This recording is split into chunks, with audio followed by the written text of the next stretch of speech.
Right now, many would argue that Airbus is the most successful commercial aircraft manufacturer on the planet, and that is exactly the problem. In 2025, Airbus delivered 793 aircraft. It has an order backlog stretching to more than 9,000 jets.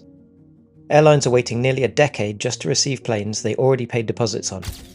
The production lines in Toulouse, Hamburg, Mobile and Tianjin are running flat out, targeting 75 aircraft per month by 2027. By almost every measure, Airbus is lapping the competition. So here's the burning question of the moment.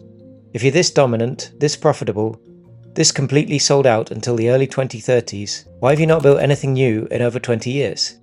The last time Airbus launched a truly clean sheet commercial aircraft was the A350. That program was announced back in 2005 and the jet entered service in 2015. Before that, the A320 first flew on the 22nd of February 1987. The backbone of Airbus revenue in 2026 traces its DNA to a design that was sketched before the Berlin Wall came down. And yet, somewhere in Airbus's naming convention, between the A350 and the A380, two numbers are conspicuously missing. Nobody has ever booked a seat or flown on an Airbus A360. There are no orders, no factory tooling, no certification timeline, no launch date. But here's the thing. There might be no aircraft in aviation history that's never existed and yet matters this much. Because the A360, or whatever Airbus decides to call it, isn't just a product decision. Much like the next Boeing that I looked into recently, this is an answer to a question the entire industry is holding its breath waiting to hear. What does the next generation of flight actually look like? And the reason that answer has not been forthcoming will tell you everything about how aviation really works when billions of dollars and decades of consequences are on the line. Before we talk about why the A360 hasn't happened, it's worth pausing a moment on something slightly strange. Airbus skipped the A360 and A370 entirely. The company jumped straight from the A380 to the A350. Two whole designations sitting there unused, like reserved seats at a wedding that nobody's shown up to claim. There are a couple of explanations floating around. One is practical. The number 8 is considered deeply auspicious in Chinese culture, and Airbus expected China to become the world's dominant aviation market. Far from being accidental, naming their flagship super jumbo the A380 was a branding decision made with one eye on Beijing. The other explanation's more intriguing. That Airbus deliberately parked those numbers, keeping them in reserve and waiting for the right aircraft to deserve them. That second theory has been gaining momentum since 2025, when Airbus held its annual summit in Toulouse, and for the first time in years, began publicly showing concept sketches of what a next-generation aircraft might look like. The concepts featured open fan engines with blades exposed directly to the airflow, wings that fold at the tips for clearance, fuselage structures made almost entirely of composites, control surfaces that flex and morph in-flight to reduce drag in real time. Airbus has been careful not to call it the A360 officially. Guillaume Faury, the company's CEO, described it as being in what he called pre-project mode. Not sketches and stylish drawings, he said, but real engineering work spending real money. The kind of behind-the-scenes activity, though, that usually precedes a launch decision by years rather than months. The aviation world took one look at that phrasing and immediately started circling a date on the calendar. But there's a reason why Faury chose his words so carefully, and it has everything to do with what happened the last time Airbus was this confident about what the market wanted.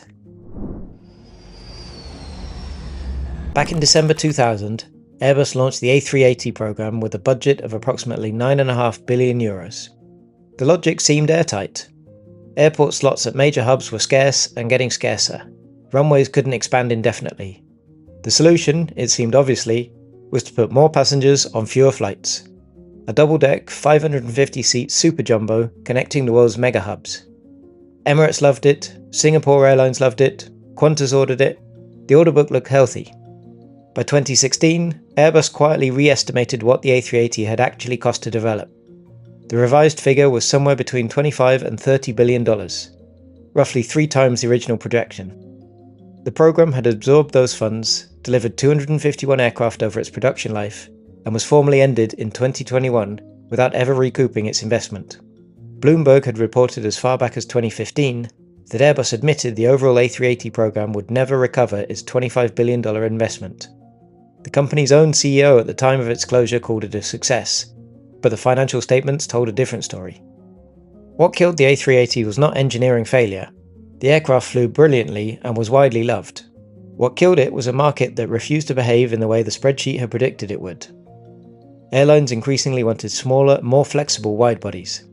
Point-to-point routes between secondary cities, not hub-to-hub giants. The Boeing 787 and Airbus's own A350 offered economics the A380 just couldn't match on many routes. The world had chosen nimble over enormous, and Airbus had bet $30 billion on the opposite.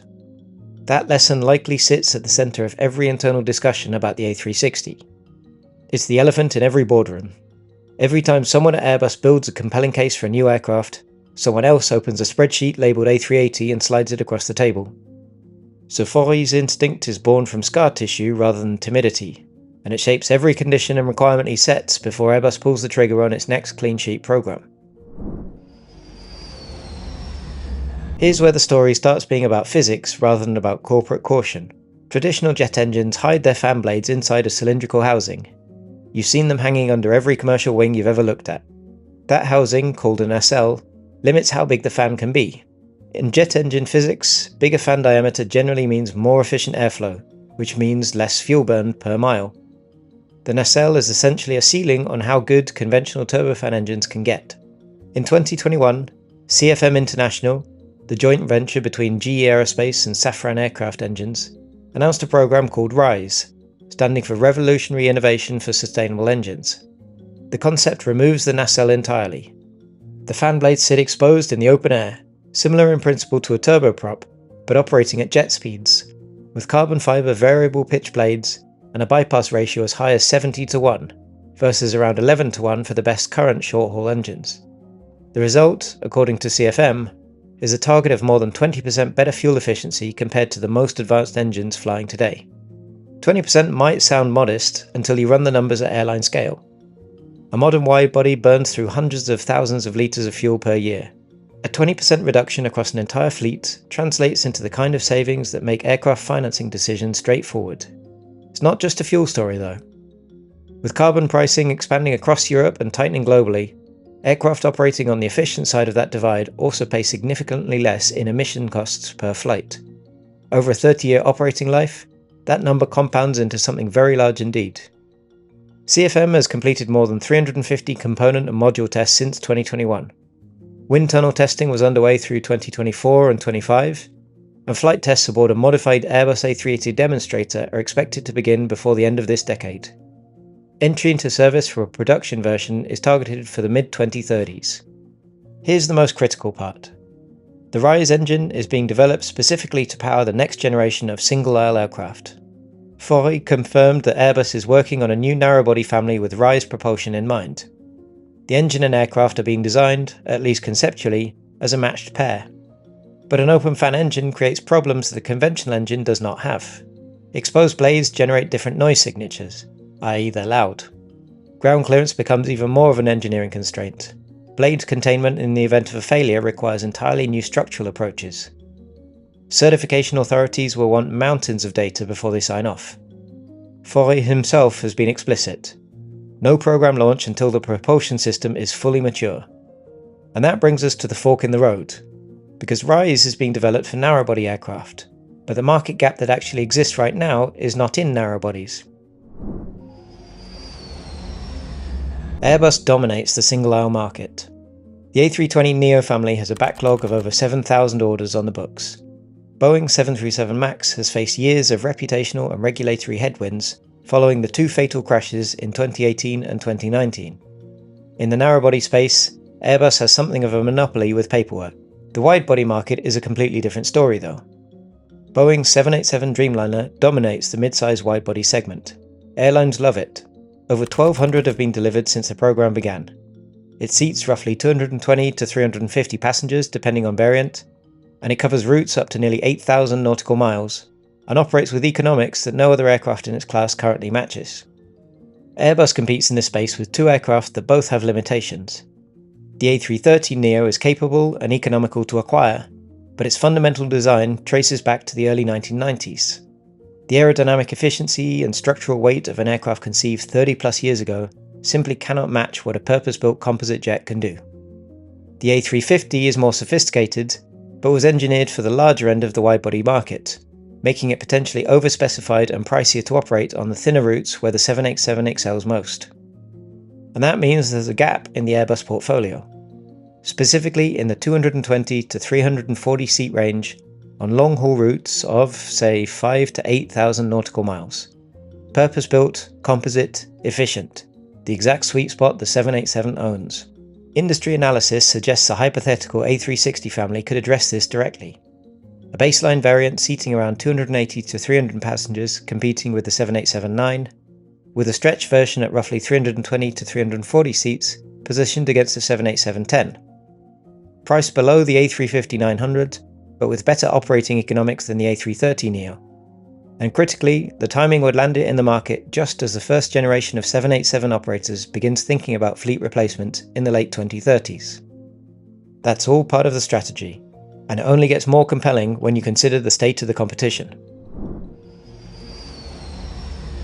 Boeing, as of 2025, is simultaneously managing a 737 MAX production ramp-up, clearing a 787 delivery backlog that came from years of disruption, attempting to certify the 777X, which was originally slated for entry into service in 2020 and has seen repeated delays, and rebuilding supply relationships strained by years of manufacturing quality issues.